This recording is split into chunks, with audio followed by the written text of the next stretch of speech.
That could have been smoother. Oh, shit. What's up, y'all?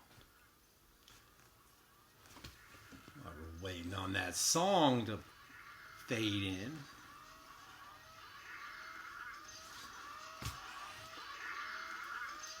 Look what my, Mrs. Cattle Prod. She wants me to refer to her as Mrs. Cattle Prod. Mrs. Cattle Prod made this, not the fish. You may have seen the fish if you watched some earlier of these style videos I was doing. Watch the back catalog. You'll see the fish sitting in the background. She made this from like this native grass that grows. Long, stringy shit. She found out that you could take them when they're dry like this, scoop them all up, and twist them together and make a rope. It's a natural rope from local fibers. And then she took some string and made a basket. She did that like in basically a week of collecting these things, and then a couple days of twisting them together, and then a couple days of doing this, a couple hours a day for about a week. Pretty cool. Just wanted to show that off. I think it's awesome. I think it's awesome. Look what she can do. You know? That's so cool that she can sit there and do that shit. Gotta find things to keep your hands busy. I notice that's a big thing. Keep your fucking hands busy. Play an instrument. Make natural fibers. Rope things. Draw, paint, do anything. Keep your hands busy. Use tools. Good for your brain. It's not death metal, but it is from Texas, Dallas, Texas, Puncture. And their album, Immune. They have two albums. They have one before this one. Forget the name of it. I have both of them. I saw them live a couple times. It's industrial, but it's fucking crazy. There's videos on YouTube, live videos, and then music videos, and maybe a couple songs. I fucking love this band. I don't know what happened to these guys. Cut 2 amazing albums, did some shows, and that was it.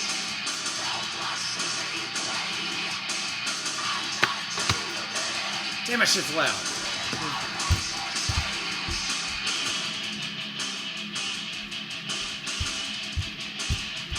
Roll that edge off a little bit. It is fucking hot. Motherfucker. I can hear myself now. Couldn't hear myself before. No, seriously, I could barely hear myself.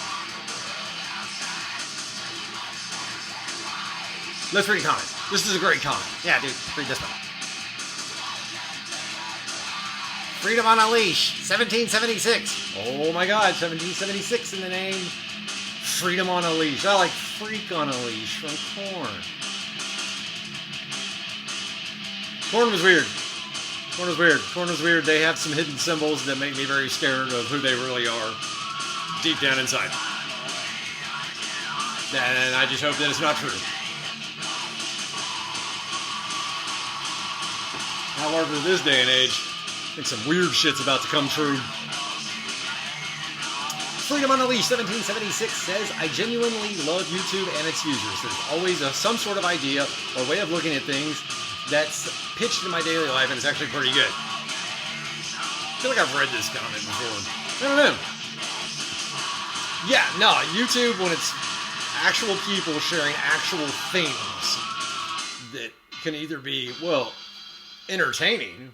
Can it be entertaining? Educational, informative, scientific. I swear there's another one. Like parody or humor. That's how you define obscenity. Does it fulfill those things that I just mentioned? Then if it doesn't, then it's obscene. Because it serves no other purpose other than to be obscene. And obscenity is fine. It just can't be like, it doesn't have all of the First Amendment protections. So, and to me, anything that doesn't have comedic, historical, educational, scientific, and that analytical, you know, if it doesn't have any of these things, then it's kind of worthless to me. So I kind of agree with the Supreme Court justices that talked about obscenity and gave you the rules for determining whether something was obscene or not, because they wouldn't rule on it, and they kicked it back to the states for each state to decide on their own. Some states decide not to touch it, but you can get an obscenity for a long time.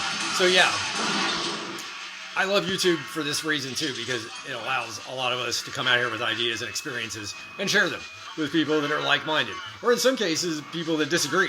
And I think that's even more fun, is listening to people you disagree with, just to get their take on it, so you understand them better. Because you never know. You never know when that information can be used against them. If there's any cops watching.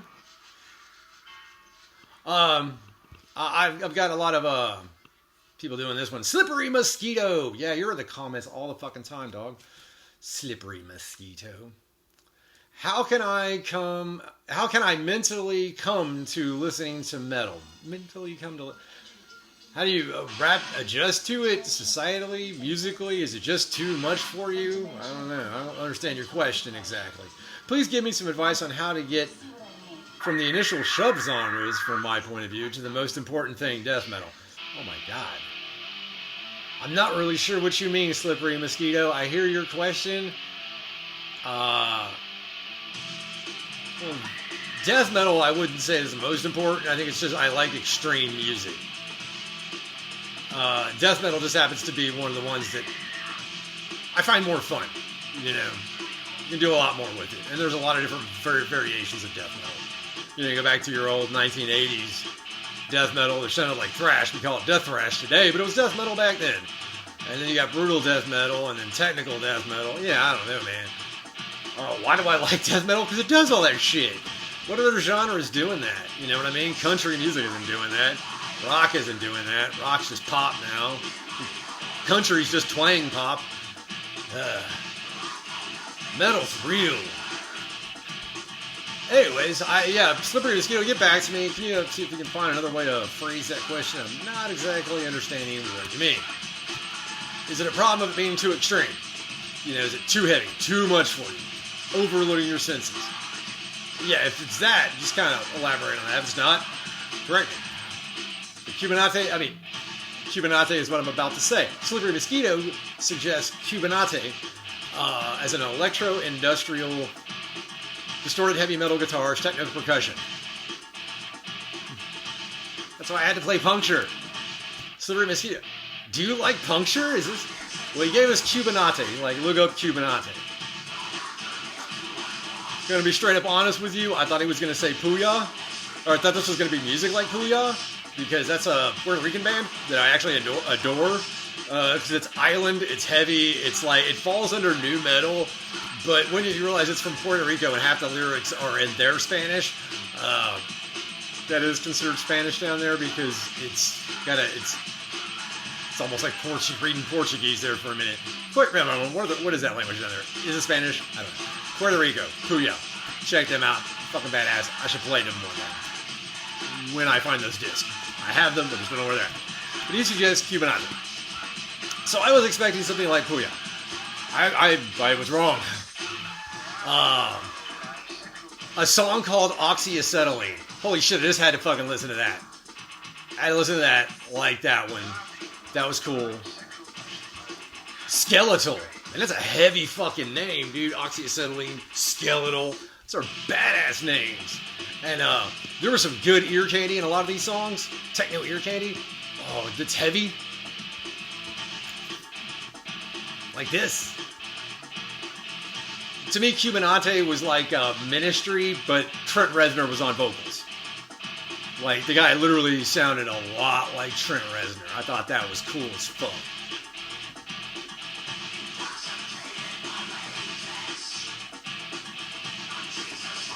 So, Cubanate. And if anybody knows who Puya, P-U-Y-A. Anybody knows Puya? Comment down below. I'll see if I can dig that shit out. Well, Slippery Mosquito, I hope you're watching this video. If you know Slippery Mosquito, please let him know. Good time to bring this up. I brought up ICP. I just was not in the era. I didn't grow up where that was popular, and I didn't know anybody that was really into it until much later down the road. When I would meet dudes in their late 30s that said they were juggalos. And for me, Juggalos was kind of a joke. We made fun of people, but none of us actually knew any. So I have no experience with ICP. I mean, I know who they are, I know what they sound like, but I don't get it. Well, somebody finally jumped in. Dude, 1923, Dumby. Dude, 1923. ICP did make it cool, at least in the Midwest. Okay, so Midwest, never even visited there. To be, well, I guess Ohio, but I don't know if that counts. To be a scrub. Named after a song called No Scrubs by TLC. I didn't know the song, but I remember who TLC is. That song, Waterfalls, I knew a chick that had a fucking brass band she was in, and they did Waterfalls, but it was just horns. And I still have that disc somewhere around here. It's not the greatest recording because it's a live recording, but she's on trumpet. Yeah, I think she was a trumpetist. I think she also played trombone, but I think trumpet was her main one. And they did Waterfalls by TLC. I know that's not the most metal thing to say, but it was cool, and I was banging the chick. What the fuck, you know? It was cool then, it's cool now. I slept with the trumpet player. Awesome. Who can say that shit? Unless you knew Miles Davis. So a scrub. I had to ask what a scrub was, and I mentioned this to my wife, Mrs. Cattle Prod, and I was, what's a scrub? In reference to ICP in the Midwest. And she was like, a scrub is long, detailed, thought out, concise, thorough answer. And I was like, oh, I know what you're talking about. I get you. I know these guys. Oh, those guys. I know these. So Mrs. Cattle Prod informed me on what a scrub was and why ICP was important to them. I get it now. Thank you. The ne'er-do-well, almost down on his luck, but almost self-inflicted. And, I hate to say trailer park types, but I know dudes that didn't grow up in trailer parks and fit that mold very well. I met some real weird West Virginians that really liked ICP. Yeah, I know the types. She did refer to them as a lot of them having a lot of charm and charisma. That was something positive she said about the scrub and the whole ICP thing. Like, a lot of them were actually, like, they had game where they shouldn't have game. She's like, that's what was, it was a contrast to their personality. You know, what part of your personality is down here and the other personality is way up here. And I think that was her way of complimenting the scrub. So, Juggalos and Scrubs, what's up? I understand you better now. Actually, having known several of you over the years. I guess the ones I knew didn't listen to ICP. I think that's what it was. They would have been ICP fans. Something to think about. Y'all digging this? Puncture?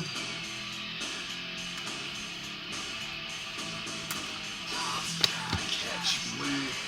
This song immune. Bullets can't stop me, I'm immune. Virus can't get me, I'm immune.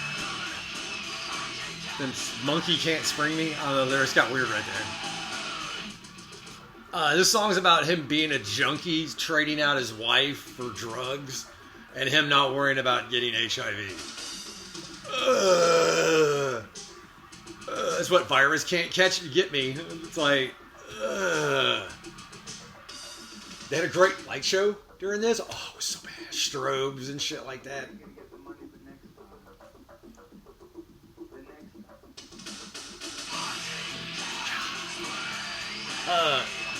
Some of the songs are a drum machine, but some of the songs are a drummer. Some of them are both. But live, they had both. They had the drum machine and the drummer playing at the same time. Ooh. It got loud. It got surprisingly loud. And this guy playing guitar and screaming at you. And then there was another guitar player that sang and screamed too. Bass player and a keyboard player. Crazy. I was hooked. It's my favorite person.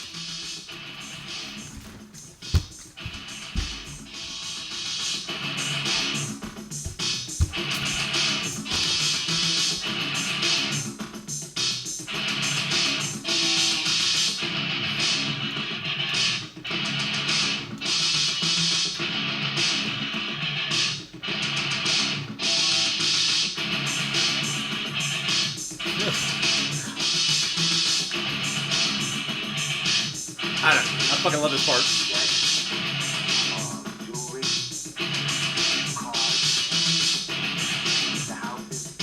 I think taking ecstasy and having this song play in a car going down the highway. I've done it. Ecstasy, this song, highway, late at night. Windows down. Fall in Texas is amazing.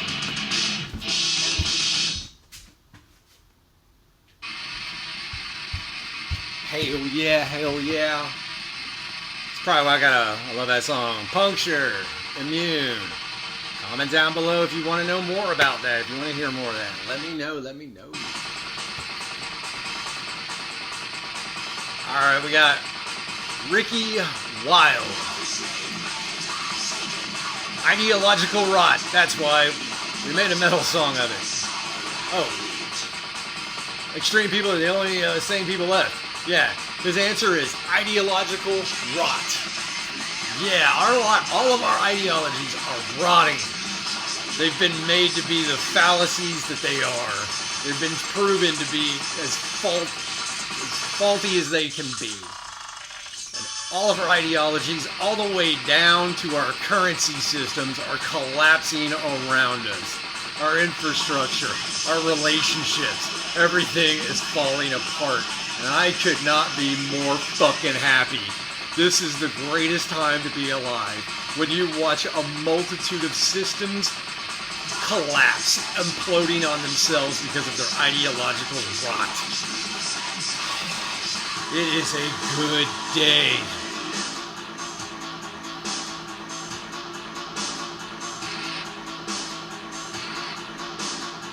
Just know it was always going to happen.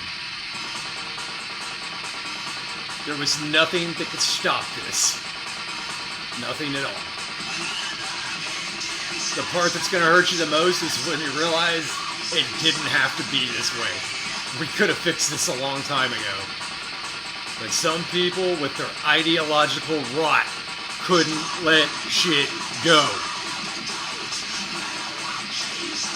What did that movie say in Fight Club when Tyler Durden's driving that car? He's talking to the narrator. Just let go. They buckle their seatbelts in and let go of the wheel and then smash into another car.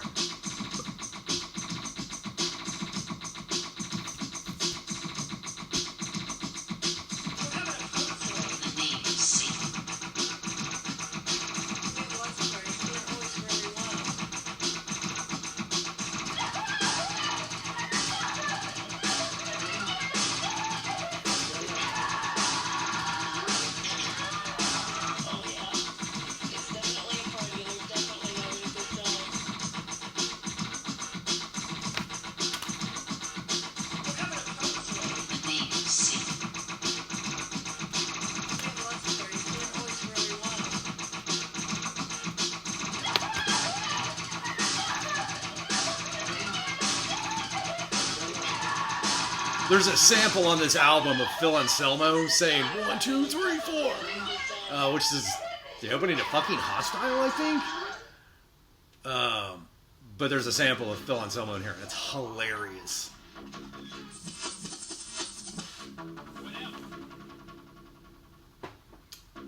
Because I think it kicks off the chorus or something like that. It's going along and it has a pause. 1, 2, 3, 4, and then the chorus comes in. It's on here if you want to hear it.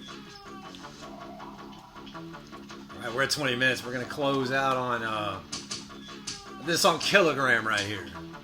I got to put that on the channel. Kilogram badass.